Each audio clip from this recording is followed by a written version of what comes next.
எங்களை வலையில் அகப்படுத்தி எங்கள் இடுப்புகளின் மேல் வருத்தமான பாரத்தை ஏற்றினீர். மனுஷரை எங்கள் தலையின் மேல் ஏற போக பண்ணினீர். தீயையும் தண்ணீரையும் கடந்து வந்தோம்.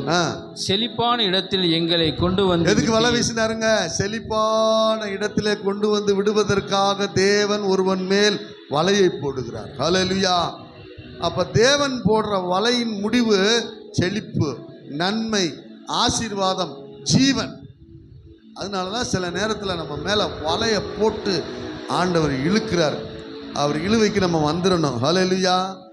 அவர் என் கால்களுக்கு வலையை வீசினார், என்னை பின்னிட்டு விழப்பண்ணினார். அவர்கள் போகும்போது என் வலையை அவர்கள் மேல் வீசுவேன், அவர்களை ஆகாயத்து பறவைகளைப் போல கீழே விழப்பண்ணுவேன்.